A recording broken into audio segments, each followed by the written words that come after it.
This episode of Manage Smarter is brought to you by Sales Fuel Sales Manager Training. Based on the Sales Manager's Guide to Greatness, it's a 36-lesson on-demand program to upskill your sales manager so they can execute your vision and drive consistent revenue growth.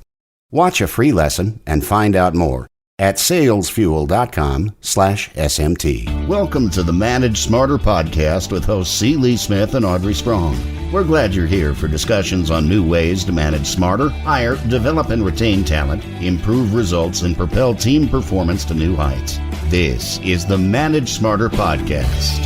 Lean principles, lean deployment in coronavirus. Our guest today is an expert in that. We're not only going to find out what the heck that is, but if it's a good time to do it in the conditions we're in now, Lee. I think it's almost always a good time to do it. Anytime that you can improve your process, it's worth doing, especially if you can improve efficiency and improve your bottom line. Always a good idea, and especially with everybody having to adapt to new ways of doing things. I think it's very apropos in today's world, and I can't wait to hear more. Welcome to Manage Smarter, everyone. Audie Penn is with us today. I'm Audrey Strong, and I'm the Vice President of Communications here at Sales Fuel. And I'm C. Lee Smith, the President and CEO of Sales Fuel. So Audie is the owner of Audie Penn Consulting, managing partner for Faro Partners, and for more than 3 decades, he's been leading, coaching, and consulting teams to reach historic performance in lots of industries and organizations. He's recovered multiple Fortune 50 companies, turned around billion-dollar businesses, and produced results that leadership teams had probably previously thought, oh, the heck with this. We're never going to get there. He got him there. Audie, thanks for coming to our microphones today. We're really excited to talk to you. Well, thank you for having me. I appreciate it very much. Okay, so lean deployment, for those that aren't familiar with that term, what is it? Well, there's a lot of misunderstanding around lean. I think a lot of people think lean is just about focusing on process improvement. And I think that's really where the first breakdown occurs, because it is process improvement, but there's a culture that comes along with it that when that is absent, we actually create frustration in our organizations because we can't sustain the changes that we know we need, that we've actually experienced, and things seem to drift either backwards to where they were before or perhaps even off into a new direction. And so what really came to mind as I listened to you introduce today's conversation is that management system, or those accountability systems that are so often missing, that without it, we can't sustain anything. How do you know when your team is ready to embark upon a lean deployment to improve their processes? It's like, is it the culture that comes first, or are there telltale signs that let you know that they're ready, or things that you can do to make them ready? Well, I often answer this question by taking people into their own experiences. One of the questions that I love to ask groups is, how many of you came to work today to do a bad job? And I think there's a connection to your question, because no one shows up to do things the wrong way. So the willingness and the desire to improve our processes, quite frankly, is there all the time. It's a natural part of being a human being. What gets in the way is us as leaders. And so I think your point about culture first is critical. Culture comes from leaders. And so a leader has to show up in a certain way and invite people into solving problems, but seeing the problems clearly first. And I think that's, again, where this whole management system piece is absent and necessary if we're truly going to find the greatest value from our improvement efforts. Interesting. So how do you get your team ready for something like this so that, they're open and willing to accept the changes? Some people hate change, that. They just dig their heels in. Yeah. Well, I think it begins with a conversation. Mm-hmm. And I think we often resist change because we're actually not allowed to participate in creating it. And so change often feels like something that's being done to us rather than something that's being done with us. And so when we can show up and invite people into those changes, great things happen.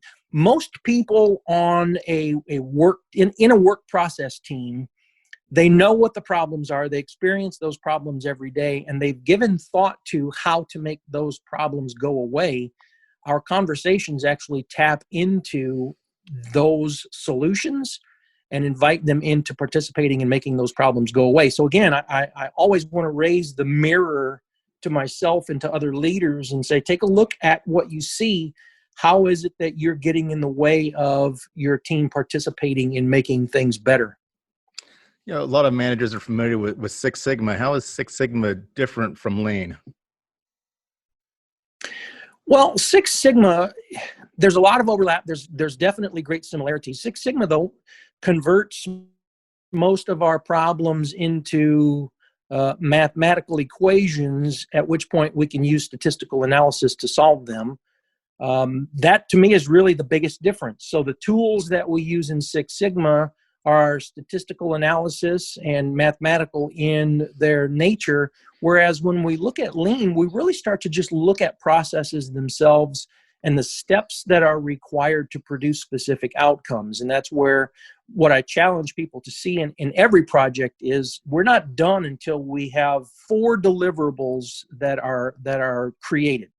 New or improved standard work, new or improved 5S standards, the training required to help everyone participate in what's changed, and then finally, that management system piece, the audit cycle or the accountability cycle that places that leader in a conversation to check, did you follow your standard work and did you produce the intended results? For me, that's the simplest way to look at that plan, do, check, act cycle, is those 2 questions are really present in the way we evaluate our processes. Is that what you think is maybe the number one reason why so many people fail when they try to do lead deployment, or are there other aspects to it? I think that is one of the most significant reasons. It comes right back to the leadership presence and the culture that is created, and whether or not there's psychological safety present for teams, and whether or not they're given the opportunity to own the solutions that make their processes better. That was going to be my next question, which is, what are other examples of the barriers that you refer to that leadership creates? So, like you said, enabling your team to do things, not doing it yourself for them, which was something Yes. we wanted to talk about. But what are some other barriers? What are some other things that we do that make this not work? I think as sponsors, and that's the typical language that I use for not necessarily the process owner specifically, but the leadership, we have to learn to pay attention.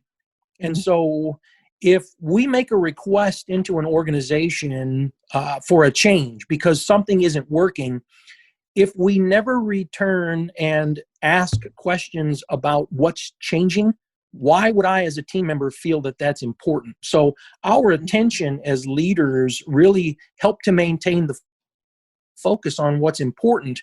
The other piece that I think is a gap is just not being able to define and communicate to teams what's important. And that's really taking us all the way into the strategy deployment piece, where we've defined what we expect or what we need to move our organization into the future, and then we begin to communicate and translate that into the different organizational levels and different functions. That's not done very well today in many organizations, if it's done at all. And then we have to understand that it's showing up, and we have to see how it's changing the way that our teams are participating in their own processes. You know, a lot of managers think that their value comes from helping their reports do their job, and I'm just kind of wondering, at what point does coaching start, crossing over into handholding and end up actually dragging this whole process down?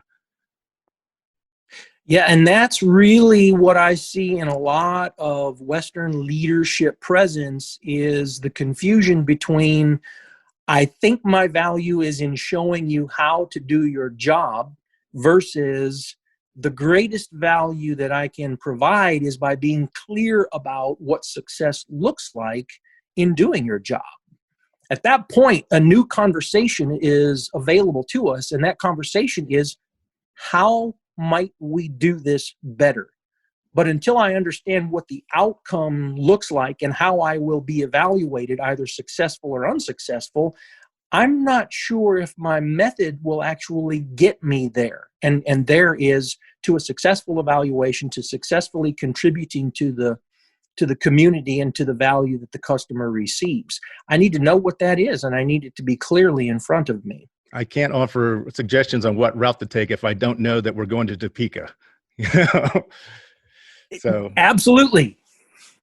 So what is this learning cycle, the components of that you refer to, and is it a process that applies equally to everyone, or will some people be more receptive to it? I think the differences that we see in the receptiveness of different individuals really comes out of their own experiences. However, we can change that by being consistent and respectful in the conversations that we invite them into. One example from a project that I recently ran, there were two mechanics that worked on heavy equipment that were participating in this project team. And the first two meetings, they were very quiet, and I'm observing them, and they're observing the meeting and trying to get a sense of, what are the rules here. But I was very intentional about talking to them by name and asking them questions about what they thought the problem might be or the solution might be. And because I was consistent in that, about the third meeting, they really started to show up. They really started to believe, hey, this individual is interested in my opinion. This individual values me. I think I can participate in this conversation. What we're challenged with is being consistent, because we want immediate results. And if you don't respond to me in the first conversation, then occasionally, most often, we're rejected. And we don't go back to those individuals. And so until it's consistent enough to be believable, I'm just not going to participate. So that's, again, on us as leaders to show up in those conversations that way. We talk a lot about leadership, and we think about the CEO and the board of directors, and then we think about the middle management, and of course we didn't talk about the rank and file and everything like that. But what role does the customer play in the lean deployment? That is probably the greatest question that we could ask, because we often ignore the customer. And what I mean by that is we think we know what they want. And so this tool, I was exposed to it first in my Six Sigma training. Voice of the customer simply says, hey, let me go and have a conversation with the customer to truly understand what they see value, or how they see value, and how we deliver that value to them.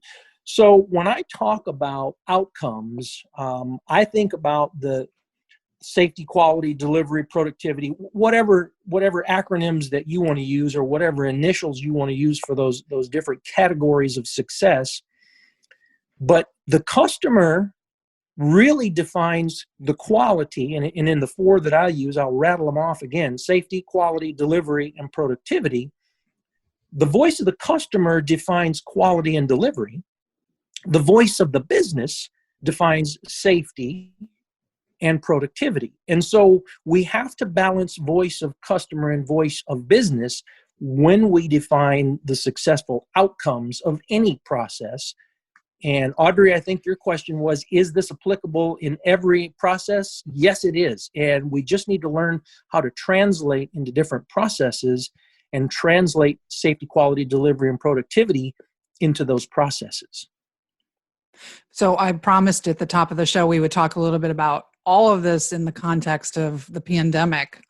Is this a better time with a bunch of remote teams in some sectors to be doing a lean deployment, or is it a time a little bit more challenging? Given I know it's based on different industries are finding this environment better, and some have come to a screeching halt. But in general, if you could speak to that. I think that's a great question, and I've recently been asked to provide some training to one of my clients, and the question was, why are virtual meetings so difficult? And Audie, can you give us, shed some light on this? And when I opened up the session, I said, here was my challenge. It was either start with virtual and then move toward meetings in general, or start with meetings and move toward virtual specifically. And I said, and I've chosen to start with meetings in general and move toward virtual specifically. And here's what we learned. We really weren't very good at meetings to begin with. That's right. And the virtual challenge simply surfaced all of those problems. And so to your question, I would say we can certainly do lean now, but we're going to have challenges that the virtual world presents to us. We simply have to recognize what they are and make those adjustments. If your meetings suck in person, they're going to suck virtually. Well, that was the language I used with the team. I just wasn't sure I should use it today. Yes, you can. So let's say you said, 70 to 90% of lean deployments fail. Let's say you are in the 20 to 30%. You made the changes. Now, how do you sustain them for the long term and not go back to the old habits? Well, familiar. Yeah. Mm-hmm. That's a fantastic question. And that leads us right back into the management systems, the accountability cycles, and the consistent conversations about what's important, how we're performing.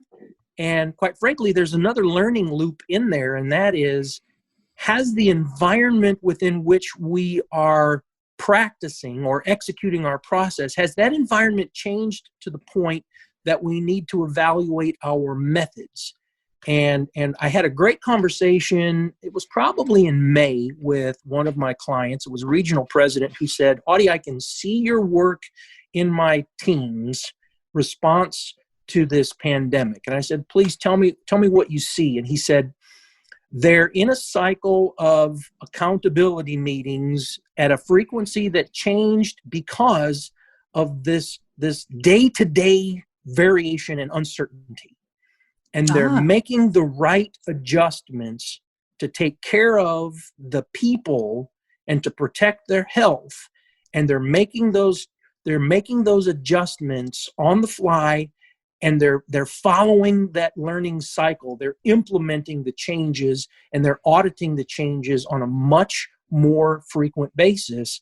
And that's exactly what you've taught us to do in terms of maintaining our processes and stabilizing the outcomes. I'm very curious to hear about this workbook that you're working on called Management System. What's that about? It really tries to take these ideas, these different tools that help us in those management systems, and make them real enough, create the right awareness so that everyone can internalize them and make them their own. So we talk about the accountability cycles, we talk about the strategy deployment, but we also talk about the leadership presence and how all of these different tools allow us to create the culture that invites people into participating in solving problems. And again, that's what's missing, I believe, from my own experience, that pushes us into that failed deployment club. I think the more we get these management systems out and practice them, the easier it will be to recover these deployments or actually implement a deployment and achieve the outcomes that we desire. And in some cases, just having a system is an improvement. Absolutely. Yeah, keeping your eye on the ball. Well, if you'd like to engage with Audie and get your hands on that workbook and talk about lean deployment, it's Faro.partners, right? And audiepenn.com. Yes. It's AUDIEPENN, everybody. And this is fantastic food for thought. I really enjoyed the conversation, Audie. We're so glad you came today. Yes, thank you very much. I've enjoyed it myself. Thanks for listening. If you enjoyed the show, please rate and recommend on iTunes, Overcast, or wherever you get your podcasts. You can also get more great information at salesfuel.com.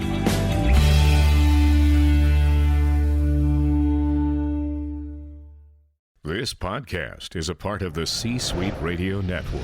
For more top business podcasts, visit c-suiteradio.com.